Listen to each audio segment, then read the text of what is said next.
Okay, when I come back, I am going to talk a little bit more about Six the Musical. I'm going to give you some news. I'm going to also go through an interview that Becky Cloonan and Michael W. Conrad did with DC Comics.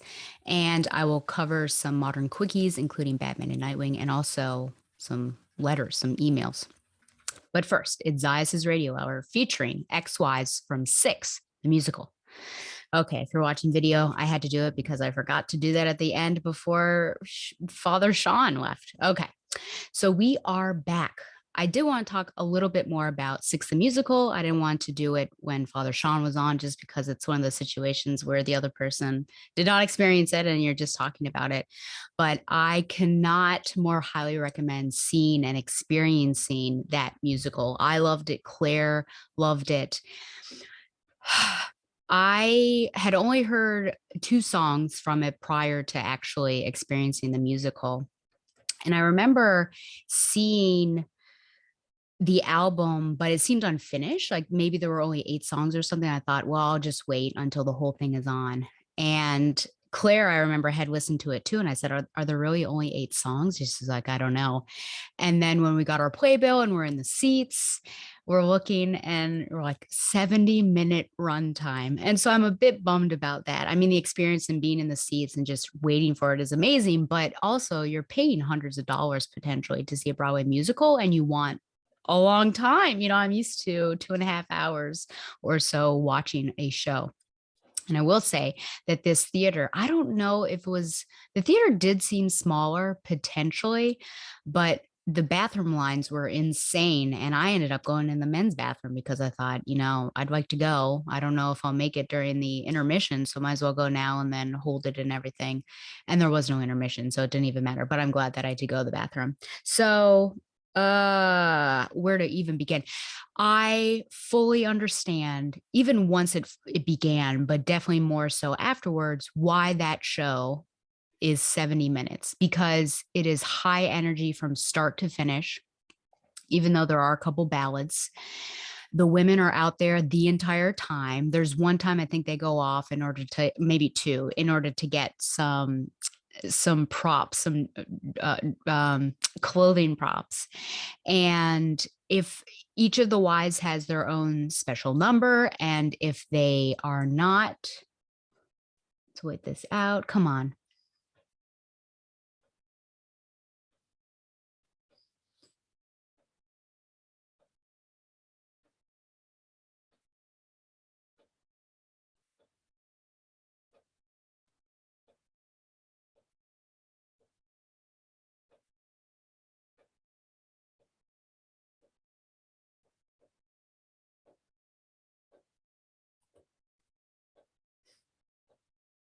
Oh my gosh. Okay. I want to say, because I don't know what that looks like on YouTube. I've yet to even see, but for those people who are probably rolling their eyes, I feel like there are a couple people that consistently watch the videos. The technological issues. I actually was, in fact, shopping today for a new computer. So, maybe for December, we will have no technical issues and it'll be really nice. But where even was I? Okay, so each of the wives has their own solo number. But if you are not the prime singer, you are behind that wife and you are, I should say queen, but you are adding backup with vocals, with movements and everything. So they're just on the entire time. And also the band is all female too. So it's just completely female, which is lovely. And gosh, yeah, all of the songs are really interesting there. Of course, for Zayas' radio hour, I let you have or experience, I guess, XYs, which is the title song, and where they begin and they end with it to a certain extent as well. There's a really weird song that's also amazing and fun called House of Holbein, which I think I'll put it at the end of this episode because it's just so wacky. And being in there and experiencing it was so crazy. And each of the wives in the playbill, they go through and very clever in how they do it, who the wife is, whom she was played by. and what her skill set is or what her goals are. Like some of them might be like skill set staying alive, or someone's goal was to stay alive. And then it also says musical inspiration, so each of the wives is inspired by a contemporary singer. So Jane Seymour, for instance, who has a slower ballad, her musicality is influenced by Adele and Sia. And later on, potentially my favorite song is All You Want to Do, and that's by Katherine Howard. And she is, or her inspiration, or her musical inspiration is, there's someone else, but I know it's also Ariana Grande, and her look definitely also takes on that Ariana Grande as well.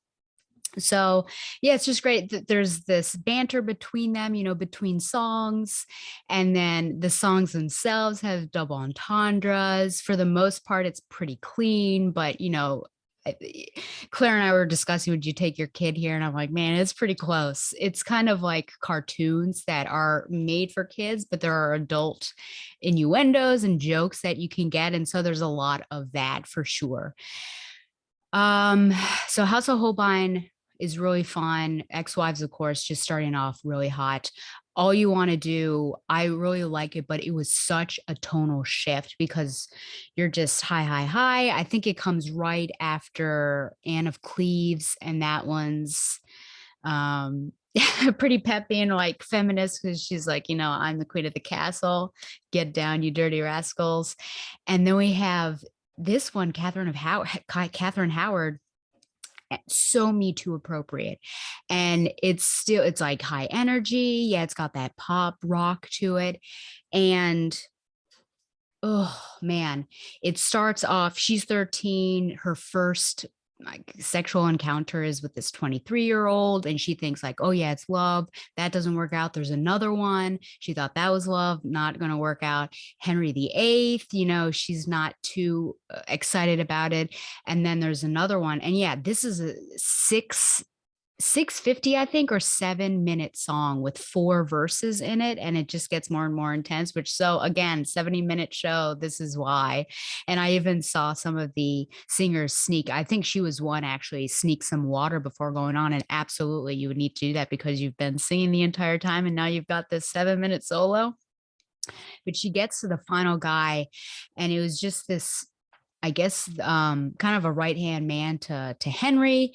And she feels there's, no chemistry. It's legitimately friendship. And then he's like, I want you, basically. And she's like, I thought this was different. And so it just gets, it gets worse and worse and worse. And then the movements themselves, the other queens are touching her and grabbing her, and it gets really violent, and she's trying to pull away. It's really intense, complete tonal change. I felt uncomfortable about it, but I really love that song. I think it might be my favorite now, which originally I think I may have said that Catherine of Aragon was my favorite song and singer, but just well worth it. Well worth it. I would definitely see it again. I've listened to the soundtrack multiple times, so highly recommended. Happy news. I was trying to think about what the happy news, actually a couple of happy news is, because it's taken me so long to record the second part. I think I said last episode that I applied to grad school, and I just found out I got into grad school. So that was super exciting. I'm looking forward to what this journey is going to be like, and challenges ahead. And then of course, what this journey will lead to in my final destination, and finding that community that I really want to teach. Birthday just happened. I went skydiving for my birthday. I'm going to have to post the video, I think, on the Batgirl the Oracle YouTube page so you can see it. But it was a lot of fun. There was certainly a moment that I was on the edge of the plane looking down into the abyss, and I didn't have long to do it because he's like 1, 2, 3, and then we went off. But I was pretty freaked out just for that moment, and I think the action immediately after jumping. But after that, just euphoric, calm. I don't know if that contradicts itself, but yeah, just a sense of euphoria and calm, and not thinking about anything else, like anything outside it. I could have been cold. I don't even know. It was just this moment of being and existing. About 60 seconds of free fall, and then the chute went off. and then maybe 3 to 5 minutes of floating, and he was showing me different places far off in the distance and around. And so that was great. I really enjoyed it. No regrets. My only regret, I guess I would say, is that I wish someone had gone with me, but I was trying so hard. And originally I was going to jump on a Friday, and just people were working and couldn't get off, but then high winds caused my jump to be canceled, and then I rescheduled it right away for Saturday and did it then. So, oh man, crazy, crazy. Okay. So now I think that's it for the news.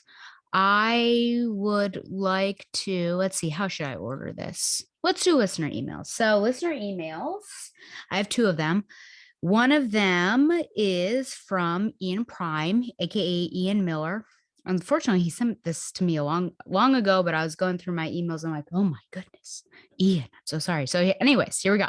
Dear Stella, I've been catching up on the last few months of Batgirl to Oracle, and it seems I missed a lot of episodes featuring a lot of Stephanie Brown, not just in the modern comics where James Tynion and Tom Taylor are featuring her leading up to the Batgirl's ongoing series, about which I'm extremely excited, but also in the great Batgirl 26 and 28 and Birds of Prey 42, where you see Steph proving herself against the Shiva cultists, proving herself able to push herself incredibly hard while Cass is training and impress Black Canary.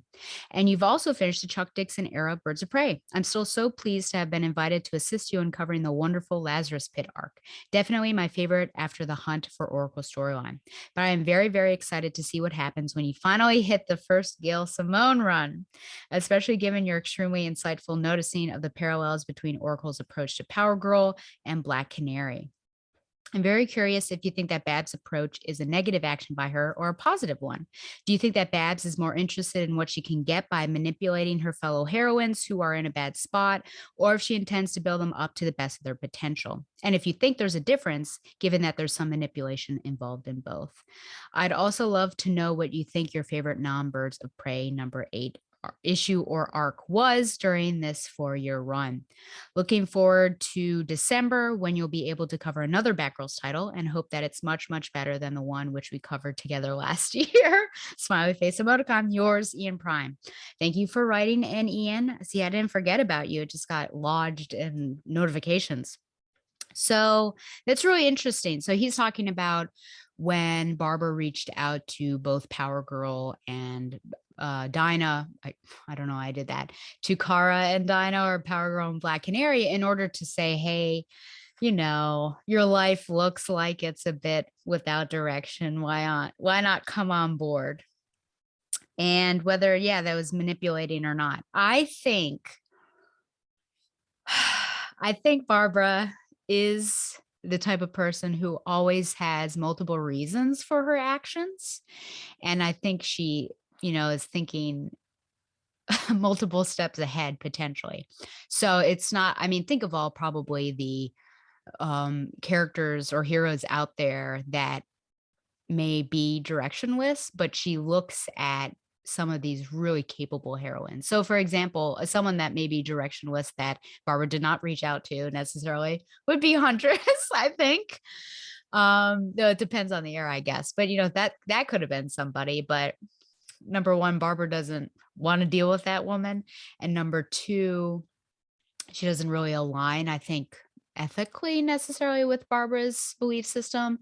And I think maybe skill set, not as uniquely talented or gifted as Black Canary and Power Girl are. Power Girl, of course, has the superhero skill set, and then Black Canary is such a skilled martial artist. And I guess that would primarily be maybe what she may have gone for. And both of them have team experience too. They've been on teams, which I think is something else that Barbara would have looked at, because if these women that she's looking for don't work well or don't play well with others, they're probably not going to take command well. And since Barbara is sort of the armchair leader, you have to be able to do that. So I think there are multiple reasons. I don't know if I would necessarily consider that manipulation, but it's going to serve her purpose. So I guess potentially. But I also think that Barbara is a woman that all women should be like, that is looking to bolster and support women that are going through a tough time. And competition is not in the forefront of her brain, and she's not going to laugh at, the detriment of others, or where others are. So I think because she wants to support others, I think she probably did look at Power Girl and Black Canary and see that they're in a bad way and they are directionalists, and how can I reach out and help these women? I think to a certain extent she probably, I don't know, could see herself getting along with them. Ah, lost it. Could see herself getting along with them, because that's another part of just team dynamics, right? Whereas Huntress, there's no way, no how. So I think I guess it's kind of the both and that you had there. There was a purpose to it. I think she saw several yards in the distance of how this could work for her, but she also wanted to support those women who were really having a tough time. At least that's what I see for Barbara. I think if it were like Amanda Waller, that woman is going to do something else entirely. She's not really for supporting others, period, and it's all about how can she benefit and who's the best team for what she needs to do. So I think if I were to look at that, and like that's the best way almost, is to pick someone that's the polar opposite, and you're like, oh yeah, Barbara is doing this, I think, but she's not perfect. I think that she does have other goals. And as for your other question, which was about my favorite, I think if I were to look through all of these tales, I would definitely say probably Hunt for Oracle, just because I had read that before, and I think it's just so monumental in Barbara's history as well as Donna's, and then just bringing those two together, and then, everything leading up to it. And then, of course, really breaking down that impersonal barrier and now creating this intimacy between them that leads them to such a strong relationship. So that would be my answer right there. Okay. Thanks, Ian, for writing in. And then also, I reached out to Chuck Dixon in regards to some of those questions that Sean and I were thinking about. So I asked him two questions. I said, what gave you the idea for the story? Well, I should say two subsets of questions. I always do that to Tom.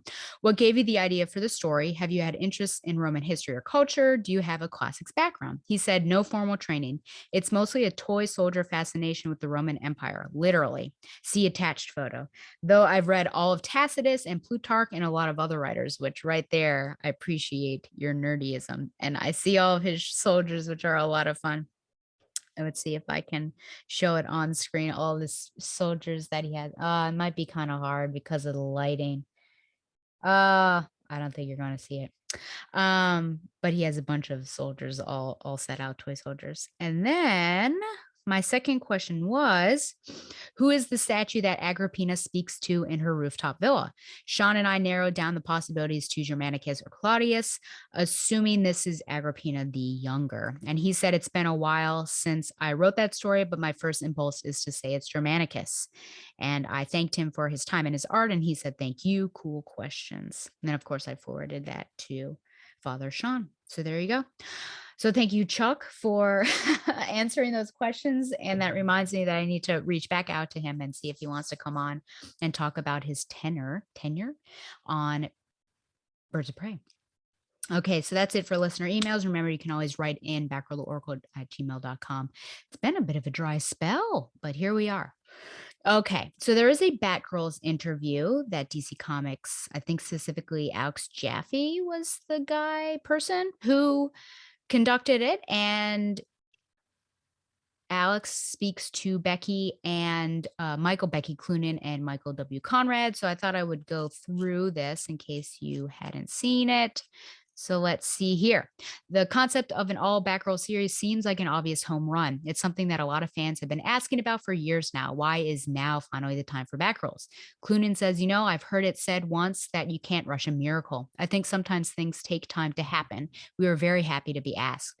Conrad says, I think publishers and editors are used to hearing people say, oh, I'd love to see a series of something, and then it'll happen and people don't show up for it. So I think it's getting harder now for fans to say, hey, I'd really like this thing, and then to actually see it happen in a reasonable amount of time. But I do think the principal actors within Batgirls have shown that they have a pretty strong fan base, and putting them together and watching them interact with each other has been really exciting for readers and certainly for us. How did you both first fall in love with Babs and Steph and Cass? Conrad says years ago as a reader, just picking up various Gotham books, I would be excited anytime they'd show up. My relationship with the characters is just like any reader out there, you know? And Becky says that's really good. And Conrad said, I give your answer. There's more. I feel like there's other stuff. Clunan says, sorry, with the comics, it was probably Gail Simone's run that got her hooked on the character. And then Batman, the animated series. And the next question is talking about the relationship between Cass and Steph being at the heart of the book. And it's not really been explored much since Cass's 2000 series that we've been doing. And how has it changed in the last 20 years? How did Cass and Steph become so close? Conrad says some of that is going to be revealed as we share our story and our version of these characters. One thing that we came into this book with was we wanted to show healthy relationships. We wanted there to be real dynamics there. We wanted there to be some tension and drama, but in reality, in my relationships with the people that I love and care about, I don't ever punch them ever. Okay. That would never be a thing that I would think to do. So we wanted to do that. We wanted to show a happy relationship. One of the points that I always make is the movie Step Brothers. I always thought that the best parts in Step Brothers were when the two main characters were getting along rather than when they were fighting. The fight scenes were neat and fun, but I felt like that movie had its funniest moments when they were getting along. So we want to do a story about people getting along. Wow. Within the confines of superherodom, where yes, there's going to be a lot of punching and kicking, but we're going to try to direct it the right way. And furthermore, it's about female characters. And I think there's something to be said for female characters on a page getting along rather than being catty and weird with each other. Not necessarily groundbreaking stuff by any means in regards to showing healthy female relationships, but I think comics have room to grow in that department. And Clunan says it's definitely a comic about friendship, and we're going to explore all the relationships. That's one of the things we want to focus on in this book.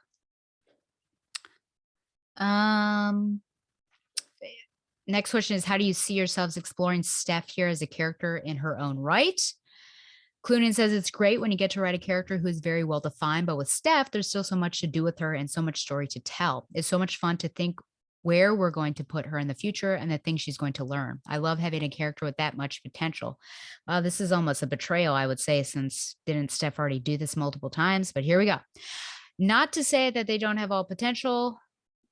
Not to say that they don't all have potential, but they're also developed. I feel like Stephanie, it's a lot of fun to think about her. Conrad says, I think it's easy to compare her and look in contrast. It's easy to say Cass is probably a better fighter, or, Babs is probably better at doing detective type things. And part of the reason we can say these things is because these are central motifs of these characters. With Steph, there's room to be really dynamic with her. We know we love her. We know that she's pretty darn good at many things, but we've got a real opportunity here with this series to show that these are the things that Steph does best. These are her singular central motifs. And these are the things that moving forward, everyone around her will be measured against. Speaking of Cass and Steph's previous individual Batgirl runs, can we expect to run into any friends or enemies from their first Batgirl tenures here? And what about new faces? Conrad says to say yes to both of these. For us as fans, there are definitely faces that we want to see again. Also, I see what people are saying, and sometimes it feels good when people say, oh, I'd love to see this character again, when we've already got pages in the can with this character. As far as new characters, we can't get away from new characters. That's part of what's neat and dynamic about Gotham, is the endless potential of there being new strange characters showing up. Clunan says we're coming in right off the heels of Fear State. So it's really cool to take what they've done there, the whole magistrate stuff and Simon Saint, and really dig into characters that have come out of this very contemporary Gotham. But also, of course, we want to use the classics. There's room for all of it.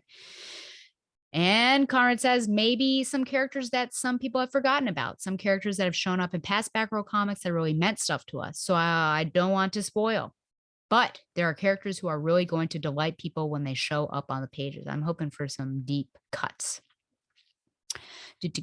Oh, what is this? This is garbage. There's a sense to all three of these Batgirls that each of them adopted the bat symbol on their own accord, not waiting for Batman's permission or endorsement. How is the mantle of Batgirl different from Batman or even Robin? Conrad. Batman's the person who came up with this bizarre idea. And naturally, he's taken on Robin, and it's kind of a thing that just continues to bloom. And as it blooms, there are offshoots of the same family tree. So, where the original Robin may be like the sun, we're now getting into territory where, if we have our druthers, we'll be getting into like the weird second cousins and stuff. There are Batgirls that are very connected to Batman, and then there are ones that aren't so connected to him. Clunan says, yeah, they're also like a sisterhood, you know, there is that element to it. I think that they're doing it on their own. It connects them, all these characters. They've all been characters other than Batgirl. They've had other identities, but at the same time, you're always going to be Batgirl first. You might be a spoiler, but you're also going to be a Batgirl. And the same with Oracle. Oracle is also such a big part of Babs's identity, but she's also Batgirl. I think it's not the sort of thing that you shrug off. You become one and then you just are one. Okay, Barbara, here we go. How do you plan to address Barbara's relationship with mobility and disability in Batgirls? Clunan, we are addressing it, I think, pretty head on. Right now, Barbara has a chip in her back that allows her to walk again, but in our book, she has off days. She's got bad days. So we'll see her use a cane. A cane.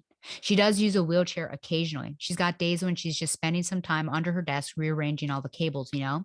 And I think anyone would want to spend the rest of the day sitting down. So I think it's just natural. We don't make a huge deal of it because it's such a big part of her character and her history. It's not like we want to beat the readers over the head with this idea, but at the same time, we want to show that it's still part of her character. She is still disabled, even if she doesn't always look like it all the time. She can walk around, but it's still part of her. Conrad says, and we love that she's become an icon for this community. It's a community that we really want to serve. We're going to do so to our greatest ability without necessarily creating a different character entirely in our book. We can't have her running and jumping through, I don't know, ventilation shafts or whatever in one book, and then in our book, have her be a representation of someone with different mobility skills. It's just a continuity issue. That said, I've got a past in working with people who have mobility challenges. And like Becky said, it doesn't always present in a way that becomes central to a character, and it shouldn't be. It should be that the central thing going on here is her awesome character and her great personality. And then if we can also show her physical norm is different from maybe your physical norm, my physical norm, then great. And if it's something that people can identify with and feel empowered by, we would love that. And then Clunan finishes, yeah, and that's what we're here to do. When we first got asked to work on Batgirls, one of the things we pushed for was, hey, we want to show Babs in a chair again, but she's just going to have some days where she needs to use it. You know, it's such an integral part of her. Okay, goes on about that. Okay. Oh my gosh. So as long as we're here celebrating Batgirls, I want to bring up someone we sometimes forget. There's one person who used the Batgirl name before Barbara, a girl by the name of Betty Kane. I also call her Bet. You got any respect for the OG? I disagree with you, Alex, mainly because that was a Bet Dash girl. Also, isn't Bet still Firebird? So I'm confused about that. But anyways, Conrad says the book's called Batgirls, you know, it's just called Batgirls, which means the door is there. And when I see a door, I'm a curious person. I'm going to open that door and see what comes through. So I suspect we aren't going to spoil anything, but the book's called Batgirls. Great political answer, Michael W. Conrad. And then Coonan says there's also characters out there who could possibly be a Batgirl and not have been one yet. So we've got ideas. We've got plans. This right now is the very start of things. And if people like it and it goes well, which I hope people do, and I hope it does, you'll see there's a lot more. And that's a call out, right, to the fans that we do absolutely need to buy it and support this so that it continues, because we've been clamoring for it for years. Ugh, okay, so there you go. News as you have it. Okay, so now we're going to get into the quickies and just 3 issues today. I did look at, rather skim, urban legends, but Babs was in one panel. It just wasn't worth it. So we're going to start with Batman 116, Fear State Part 3, writer James Tynion IV, artist George Jimenez, and colorist Tomu Mori. I don't know why I even did that. She doesn't appear in the main story, but of course we've got the Batgirls Part 2 backup, which is called Set It Off. Writers Becky Cloonan and Michael W. Conrad, artist George Corona, and colorist Sarah Stern. With the Batcoms unreliable, Oracle has instructed the Batgirls to stay in the clock tower while she and Nightwing investigate who's behind the Oracle network hacks. But with the magistrate's forces instructed to attack the clock, attack the clock tower. Will the Batgirls make it out before it's too late? Okay, so I shall turn off my vid. Boop. And share my screen. And I was told by one of my frequent viewers that sometimes you couldn't see or there's a black screen. So here's hoping this doesn't happen. So I'll just scroll through all of this. Da, da, da, da, da, da, da, da, da, da, da, da, da, da. I will say, was it this one? Oh, that was also. Okay, here we go. I was just going to say about that one guy, Magistrate 01, Peacemaker 01, that I feel like his villain design is pretty cool, or antagonist design. Maybe he's not specifically one, but with the burning and everything. So just some comments here. Batgirls is now known as a terrorist cell, which I thought was pretty interesting. Some great quotes. I don't know if it's here or not. Yeah, so the terrorist cell known as the Batgirls. So they've really stepped it up, I guess. Oh, this is what it is. I really love this. Batgirls never surrender, right? They can tell there's some bad stuff going on. They're clearly outmatched and outgunned just by sheer numbers and firepower. But Cass is all about that. Batgirls never give up. There was something, or surrender. There was something I did notice that Cass has the same, what would be the cadence of speaking, or similar, I should say, not the same, that we've seen in her title in the 2000s. But if you go over to Nightwing, which of course I will, she speaks pretty flawlessly. And that's something that I wish would be more consistent, but you can see her taking some pauses. Okay, what else do we have here? Oh, yeah, I'm pretty sure. Let's see, there's this woman, Grace O'Halloran, yeah. Dramatic on and off the camera, I have to say. And there's this one panel where they're let's see here. It's Grace. Seems like a lot of work. I felt like she meant seems like a piece of work, a lot of work. I'm not sure. And I guess she's commenting on Grace that she's a bit dramatic and high maintenance. But I have a sense, because I think Grace pops up in the third part as well, that this woman is going to be a minor character. And I guess maybe our go-to newswoman in the Batgirls title.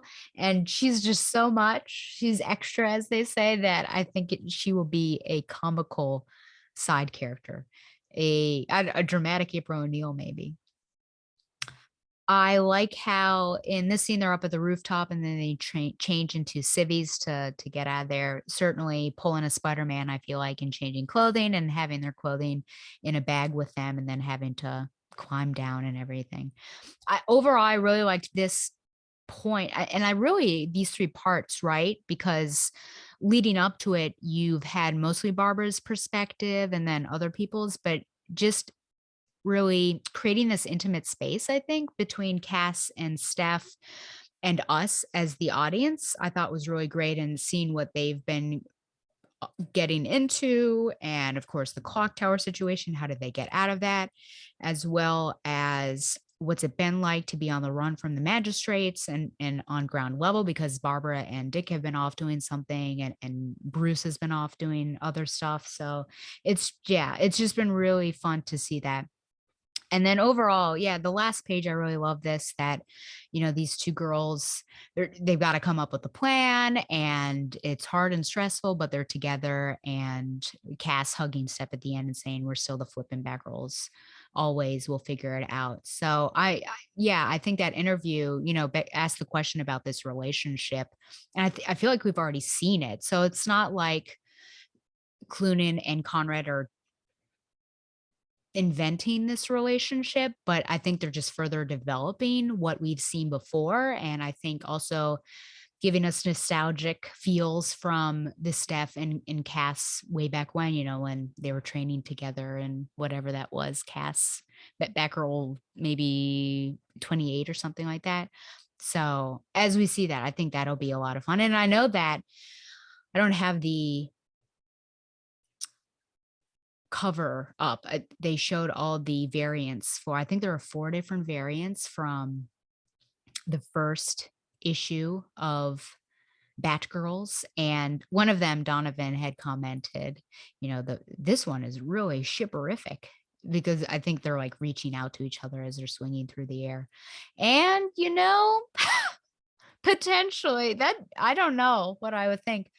I have nothing against it if they do, but it's also the trap that I don't like. And I think I've spoken of this trap before, that I'm all about shipping and romantic shipping as well as platonic shipping. But one of the reasons why Babs and Dinah erotic or romantic shipping gets my goat is because I feel like just because 2 women are friends, some people assume that there's got to be something more to it, and it's just a lot of pressure, and it's I feel like it's less romance and more like outside titillation of like, oh, see, those 2 girls are really close, they must have some sort of eroticism going on. And so that's why I don't like it. That why couldn't they just be, strong female friends? But I guess we'll see what happens. Okay, so next up is Nightwing 86. Nightwing, of course, is a fan favorite of this host. I don't think I'm on the window, but okay. So this is Fear State Part 3. Writer Tom Taylor, artist Robbie Rodriguez, and colorist Adriano Lucas. Nightwing and Babs have fought through the fear-stricken Gotham streets, but now, that was a weird phrasing, have fought through the fear-stricken Gotham streets. There we go. But now their fight takes them to the skies above Gotham, with the Batgirls and Tim Drake, in parentheses Robin, as if we don't know, in tow. Now aboard the Magistrate's Skybase 01, they have made it their mission to bring the airborne Leviathan down, prevent Seer's disinformation from being broadcast, and save the innocents aboard. But in this paranoia-stricken city, not everyone is who they seem. Okay, so of course, remember that the previous Batgirl had ended with the clock tower exploding, and everyone thinks that Steph and Cass are dead. And we know better because we've watched, but here we are. And so they go right to the rubble, and luckily, Steph and Cass call Oracle, and everything is good, and they're all safe. There is something funny where Steph actually calls Babs out for using the real names on the radio, and that's absolutely correct. You probably shouldn't do that no matter what the state of crisis is in Gotham. But I kind of excuse Barbara because she was in a state and she's very nervous that her mentees were dead. And also, if you notice, Stephanie Brown has a Burnside College hoodie on, which I thought was fun as well. When they all reunite, there's some joint hugging, which I love very much. Let's see here. What else is there? Which, just Bat Family reunited. Love. This is great.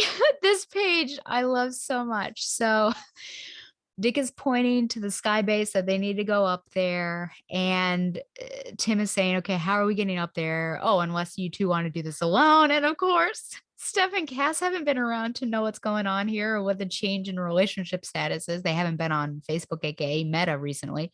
So Steph says, why would they want to be alone? And Tim says they kissed. And Steph basically is me, like, oh, finally. Oh my gosh. And Dick says we're launching an attack on a hostile force. Do you think we want to be alone for that? And Tim says, I don't know what you find romantic. Babs is face palming. Can we please focus up? And then Cass says, good kiss. Babs says, yeah, it was good. And then Cass says, good. Now focus up. So that whole page was marvelous. And I appreciate it, obviously, as a Dick and Babs shipper. Okay. They have this interesting plan where, of course, they're going to get some suits. Oh, very similar to Star Wars, right? Where they have to get some suits to infiltrate the sky base. And you have Steph and Tim being the people, I guess, that act as bait, and then all of a sudden they all mug the people inside of the suits. And so the irony, obviously, is that this is what the Bat family would be cracking down on, mugging. But when I saw Steph and Tim teaming up, you know what I thought? Does Steph know about Tim's relationship change, or have they talked about that? I'm not sure. Who knows? I wonder what that would be like. I mean, they're professionals, so they're working well together. But because last I knew, before the most recent thing, they were in a pretty serious relationship. I wonder what that would be like. Okay, so here we are. They're suiting up. And I remember there was this one. I really like this splash page. This is page 14, at least on mine. And I guess you can't necessarily call it a splash page, but it is a full page image of the Bat family, helmetless, because of course they're fighting others that look like them. So we don't want to confuse the Bat family from the bad guys, and just all working together. So Seer, of course, is taunting them. And if you look, this is page 16 on the top right, that is Seer right there. And so it's really interesting that Seer was up with the kids in the same room as the kids. And it just begs the question as to how she was able to speak to the Bat family without the other kids wondering what was going on. And it couldn't have been pre-recorded. I'm looking at you. I know what you did last summer, TV show. It couldn't have been pre-recorded because all of this was in reaction to the things that Dick and Barbara were saying, and the Bat family were doing, and things like that. So I'm not sure about that. I don't know who that particular person is. I'm going to call her a kid, and I think it's a her. I'm going to call her a kid, but yeah, I don't know. She kind of reminds me of, well, it does say she can't hide from us. Kind of reminds me, I think the character's name was the General, who was an antagonist in Tim Drake's history. But it's interesting. Golly, just think about Babs and her nemesis being like 10 to 15 years her junior, and what that would mean. That changes a dynamic, like a villain hero dynamic. I'm going to have to think about that. It works if it's because I assume she's going to be the first antagonist or the main one for the Batgirl's title. So it works because she's probably comparable to their age, but really she's going after Oracle, and that seems to be her mark. So, Barbara versus a child just seems so strange. Okay, well, I'll consider that.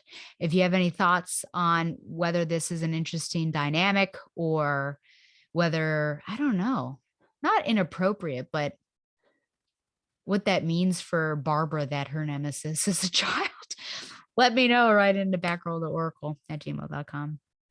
I love this as I scroll back, that Barbara was the one to hack the sky base, and then Nightwing was the one to crash it. So a team through and through, and then also I think playing their parts and how it affected them, and also them being the ones to bring it down because, their family has been in duress and being attacked by this. Then we have these two having some funsies, and my first question is, why has Babs removed her cowl? I mean, anyone could potentially, imagine a ferry boat just rolling by, or floating by, as it were, and seeing Nightwing with his cowl on, and then Barbara right there. Who even knows? But Babs is all about taking Seer down. So we'll see what happens, because it's going to be continued in Batgirl's #1. Let's see if I have any other thoughts on that. I do not. So I'll stop that one. And then the final thing that we are looking at is Batman 117.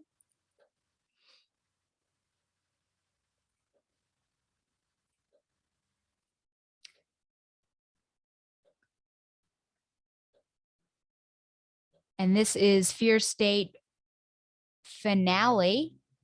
Oh, and we do see Barbara at least arrive with the gang here. I wasn't really going to talk about this at all, but oh, this makes more sense now. I read them out of order. I went 16, 17, 116, 117, and then did Nightwing, but now it makes sense why they have these particular suits and everything.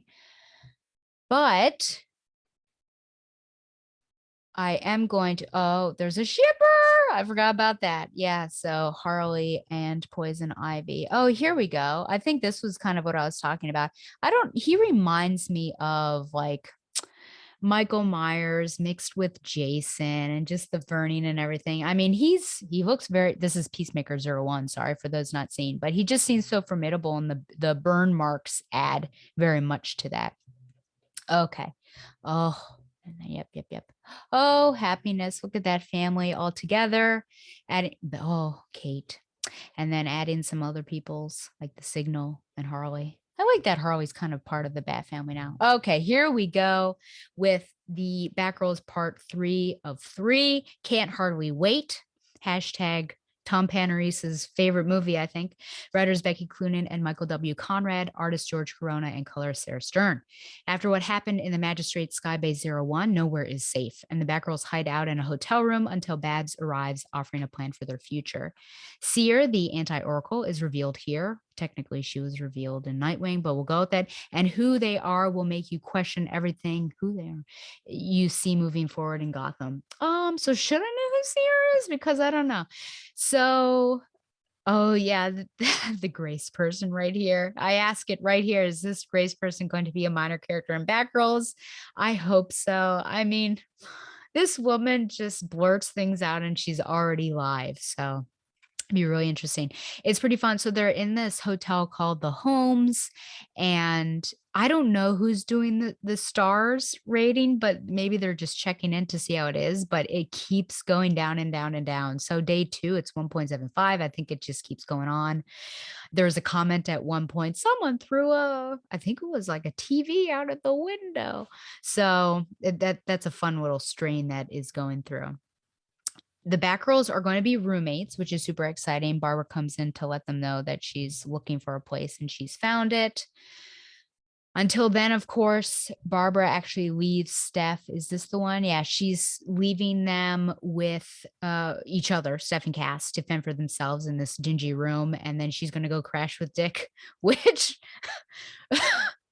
they seem like animals. This seems like a really problematic area. It is really dingy and it's very small. It's like living in a studio apartment with 2 people and they can't even leave. So that's problematic. She does come back and say that it smells pretty bad. I don't want to think what you've been doing. And then she just leaves them to it and goes off on her own, which both is terrible of her, but makes me laugh. I mean, why does she's an adult. She doesn't need to suffer with those kids. Okay. I don't think you see it here. No, later on. Let's see here. The comments on the Holmes Hotel are pretty funny, as I said. This was weird because it's, oh gosh, the Holmes 1-star literal hell, and then a half a star. I hate it here. It's interesting because you'd think these people would leave, but sometimes it is what it is, and you just got to stick it out. What's interesting? Oh yeah, there it is. The next morning, someone threw a TV out the window. The star went up. That was a 1-star. So Seer, of course, appears to them. So she is able to, pretty powerful. Man, I can't wait to see more about this person and how they're able to do what they do. But able to basically pop in wherever. And that's why the TV gets thrown out of the window. So Bab sees them, and I don't know, 12 hours pass maybe, because it says it's the next morning. But she's making it seem like it's even worse. Like, what happened here? Steph and Cass seem like they're, I don't know, not lethargic probably, but like delusional. Like, what's happened? We haven't seen the light in days, but it's only been 12 hours. So I don't know why it had gotten so bad within half a day, but here we are. I like that Barbara is wearing a Nightwing sweat jacket. And of course, she's got the keys. It's time to go. I feel really sad for the housekeeping who has to clean all that stuff up, but maybe they don't have housekeeping there. And then they're going to the hill. And I should say that the hill throughout this entire story here, this particular part, there have been a bunch of victims. So I think not only are we going to have the seer, who probably whoever she is or they are, I don't even know. I think that'll be like the big bad that'll be across arcs maybe or several issues. And then I think in the beginning we'll be trying to track down who is the killer in the hill or at the hill. And of course, Barbara would moving day. Of course, Barbara would pick the worst place to go, like the highest crime, like, hey, we can clean it up, can't we? So there you go. So after all of that, that is the lead up into Batgirls. So I said, I think initially that I couldn't really fully review or give a grade on just one piece. I wanted to see how it all worked together. And to a certain extent, those three parts were pretty disparate. I think the first one, right, was when Cass was on the run, and then Steph pops up, and then the second one is about the clock tower and them being on the run, and then the third one, they're all holed up in this hotel room. And if you think about it, not a lot has actually happened. It's, you could almost make it, well, I guess it was a backup, right? So you could put them all together to make an issue, but it really was just set up. So I feel like if I were to grade it, it would probably be rather low, if only because not much has happened. But I think you get a sense again of the relationships between the primary three Batgirls that we're going to be talking about. It gives us exposition for where we're going to land in Batgirls #1. And then it fills in the gap, of course, with what's happening throughout Fear State and where these ladies are. So I don't know, 6 or 7. I mean, it's really unfair because it wasn't a cohesive story. And I don't know that it was necessarily intended to be. It had to bridge the gap between different things going on in Fear State and other books. So, but this one was a really funny one that I would probably give an 8 or a 9 out of 10. Dismal hotels. But yeah, maybe a 6 or a 7 overall. So, ooh, next month, Batgirls #1. Okay, on to my anime watch list. I did watch 2 anime. First, I watched Cowboy Bebop, the 1998 series, which is 26 episodes. In the year 2071, humanity has colonized several of the planets and moons of the solar system, leaving the now uninhabitable surface of planet Earth behind. The intersolar system police attempts to keep peace in the galaxy, aided in part by outlaw bounty hunters referred to as cowboys. The rag team aboard the spaceship Bebop are 2 such individuals. Mellow and carefree Spike Spiegel is balanced by his boisterous, pragmatic partner Jet Black, as the pair makes a living chasing bounties and collecting rewards. Thrown off course by the addition of new members that they meet in their travels, Ein, a genetically engineered, highly intelligent Welsh corgi, femme fatale Faye Valentine, an enigmatic trickster with memory loss, and the strange computer whiz kid Edward Wong, aka Radical Edward, my favorite. The crew embarks on thrilling adventures that unravel each member's dark and mysterious past little by little. Whew, highly recommend. That was my second watch, and I ended up watching it all with Donovan, which was a lot of fun. And then we watched the live action, which I do not recommend. Don't do it. Do not do it. Do not waste your time. Just watch the original there. And then I watched, and I'm so sad it's over now, Fruits Basket, the final, and it literally just came out 2021, 13 episodes. Hundreds of years ago, the Chinese zodiac spirits and their gods swore to stay together eternally. United by this promise, the possessed members of the Soma family shall always return to each other under any circumstances. Yet when these bonds shackle them from freedom, it becomes an undesirable burden, a curse. As head of the clan, Akito is convinced that he shares a special connection with the other Somas. While he desperately clings to this fantasy, the rest of the family remains isolated and suppressed by the fear of punishment. I'm going to have to spoil to say why I'm smiling this way. Toru Honda, who has grown attached to the Somas, is determined to break the chains that bind them. Her companionship with the family and her friends encourages her to move forward with lifting the curse.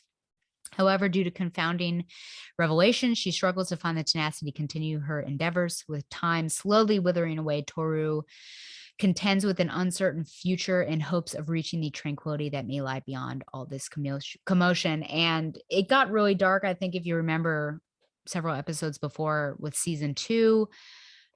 It really took a turn in at the end of season 1, I guess I would say, with Kyo and his transformation, and then we're finding out about it. And then second season was really dark, especially with Akito and what she was doing.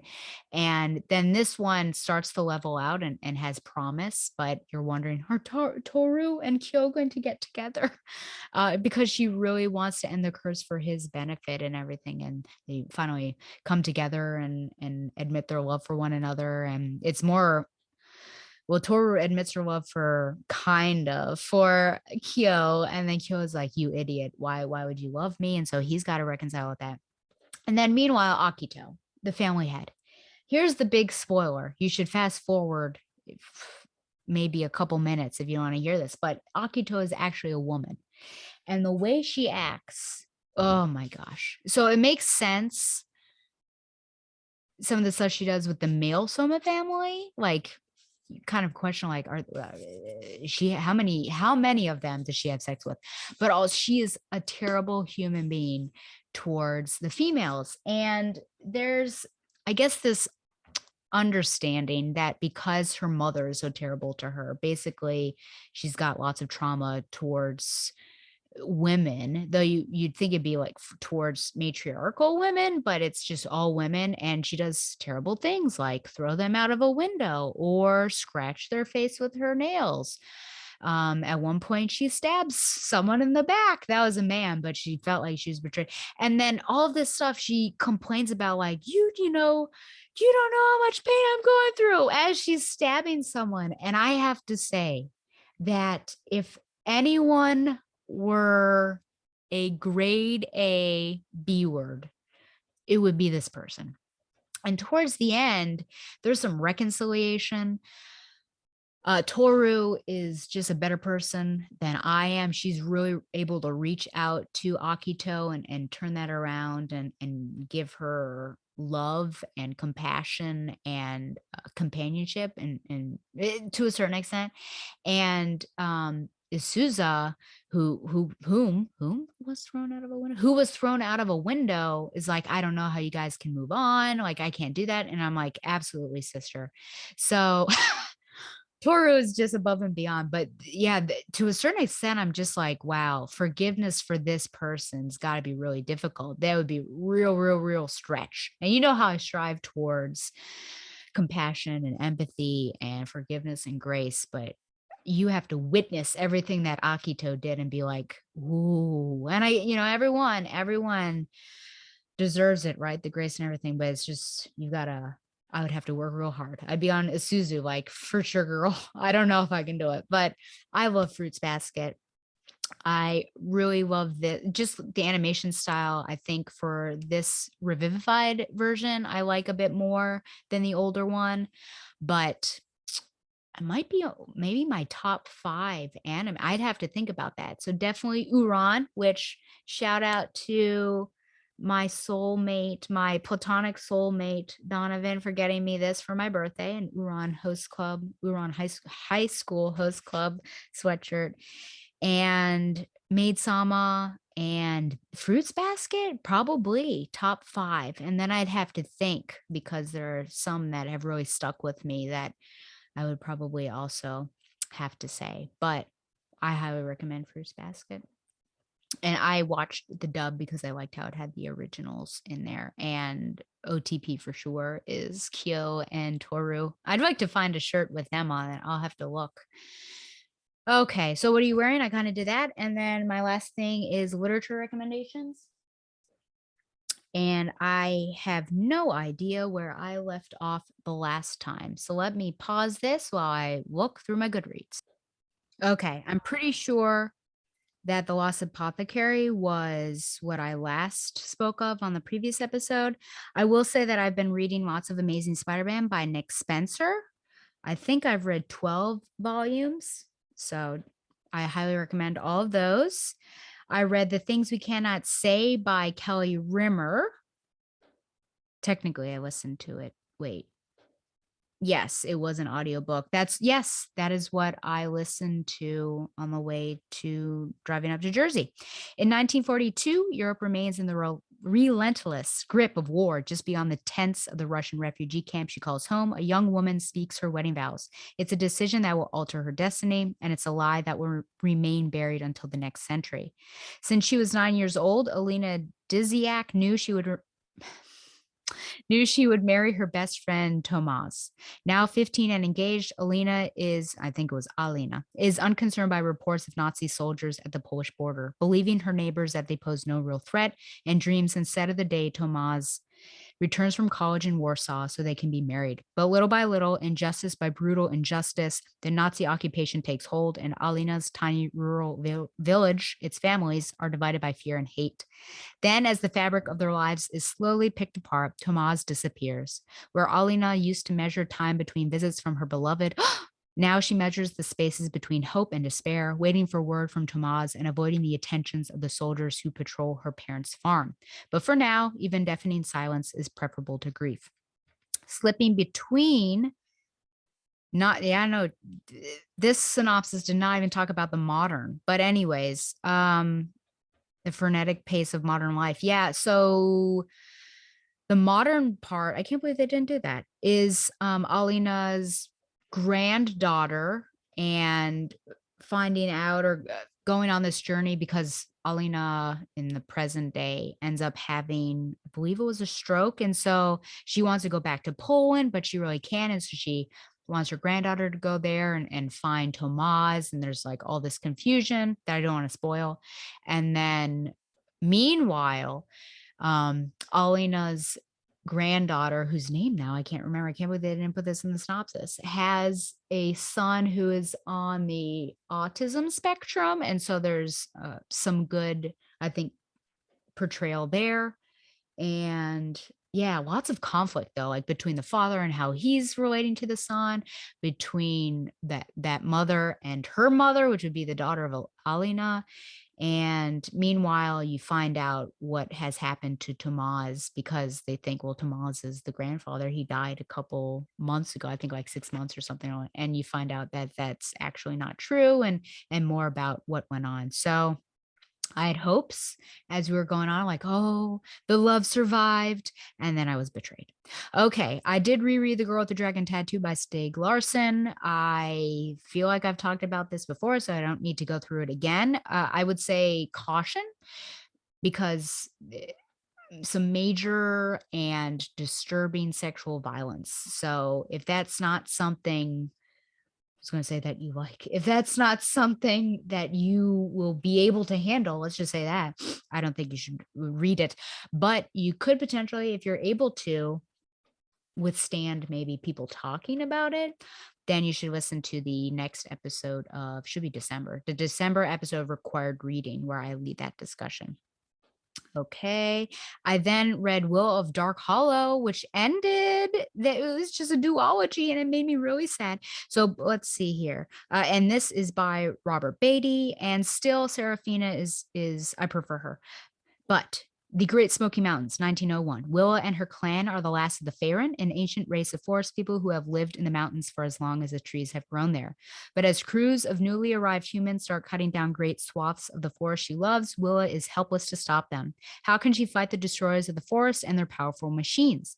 When Willa discovers a mysterious dark hollow filled with strange and beautiful creatures, she comes to realize that it contains a terrifying force.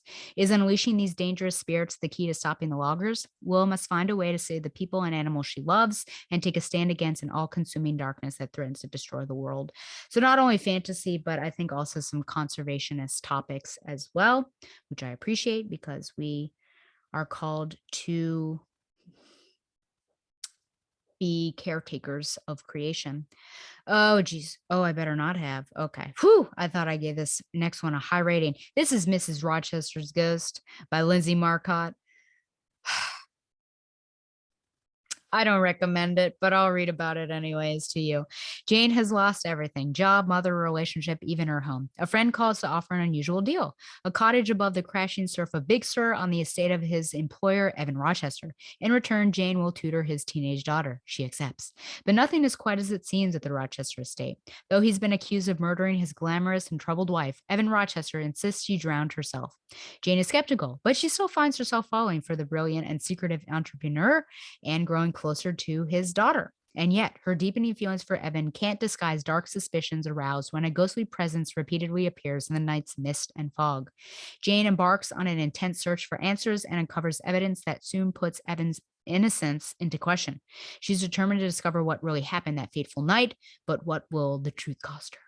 If you want to know my real thoughts on this, folks, you listen to Dear Reader, episode 3, because I have it out with that.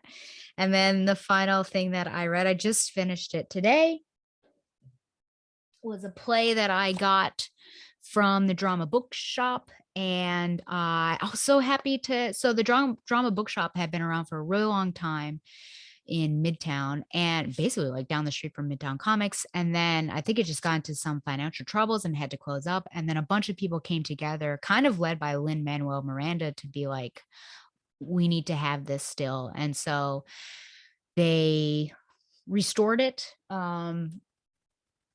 reincarnated it, but it's in a different location. It's a very cool sculpture up top that also it's a bunch of hanging books basically in plays that goes through in chronological time, I believe, just like fiction and storytelling and everything. But I've had this card, this punch card, for the longest time, basically since I first went. I don't know, golly,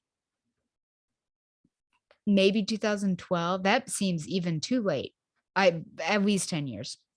And I had been slowly accumulating things. And so I bought 2 plays, and then I basically had enough for a free play. So I got this free play. So this is The Inheritance, Part 1 by Matthew Lopez. And I'll read what the back of the play says. It says, something weird going on. Decades after the height of the AIDS epidemic, The Inheritance tells the story of 3 generations of gay men in New York City attempting to forge a future for themselves amid a turbulent and changing America. Eric Glass is a political activist engaged to his writer boyfriend, Toby Darling. When 2 strangers enter their lives, an older man and a younger one, their futures suddenly become uncertain as they begin to chart divergent paths. Inspired by E.M. Forster's masterpiece, Howard's End, which EM is actually a character in here called Morgan. The Inheritance is an epic examination of survival, healing, class divide, and what it means to call a place home. I really enjoyed this. For me, it was tough in the beginning, and if I reread it, I think it would go better. But there are all these, it's crazy. It's like, there are all these young men, that's like young men 1, 2, 3, 4, 5, 6, 7, 8, 9, I think. And they're all having discussions about storytelling, and Morgan is there. And then they're like, let's tell a story. And then the story's going on, but Morgan will pop in, and then the young men will also be in there while the people actually in the story are living. It's kind of crazy. So in the beginning it was hard, but then once it starts going, I'm like, okay, I'm tracking. And you have to become comfortable with the characters, so you're not constantly like looking back and like, who is Toby again? And it's interesting how there's direction like about speed, that it should seem, if it seems like you're going too fast, that's probably right, and that it just needs to pick up, which I forgot to look, because I remember the writer said part 1 is when Walter shows up. Until then, the play has got to move briskly. Yeah, some of these speeches are pretty long, but there's some really good speeches too, just about, I don't know, maybe what we owe. Well, what has the previous generations done for us and given us? What have we learned from them? And then how can we also do that for the younger ones? And this is modern times too. So there's a scene that they're watching they're talking about, what the future of America is going to be like, when Hillary wins. And then there's a whole scene about all of the returns coming in, and then, the result of all of that and everything. So it's really, well, obviously contemporary, but I think, poignant because we're living in that particular time now. And there's, oh man, one of the probably saddest moments, but also really emotionally impactful is it just going through and saying all these men's names, and that they're dead because, or sick, or they've got, something else going on because of AIDS and everything, and just going through and like, this is what it was like back then. So there is a part two. I'd have to see what that was about. I remember reading the back of it, but it wouldn't have made sense to me because I hadn't read part one. But I do recommend this. I thought that it was really good. So I think that's it. So, okay. Remember, you can send any questions or comments to batgirltheoracle@gmail.com. Relevant is what I was looking for. This is very relevant. Okay, there you go. You can also find the show on Google Play and Stitcher, like the show on Facebook, or follow it on Twitter at batgirltheoracle. And subscribe to the show on YouTube for an uncut version, as you have seen, with its flaws, but maybe not next time if I have a new computer. Follow the Batman Universe on Facebook and Twitter as well, and support the Batman Universe by subscribing to Patreon. Once again, thanks to My High Comics for sponsoring Batgirl the Oracle, the Barbara Gordon podcast. Next time, it's my anniversary special, which is exciting. And I'm hopeful that it is my chief Tata correspondent, Professor Carolyn Coca, joining me as we talk some. I want to bring her into the pain known as, what was it? DC Comics First.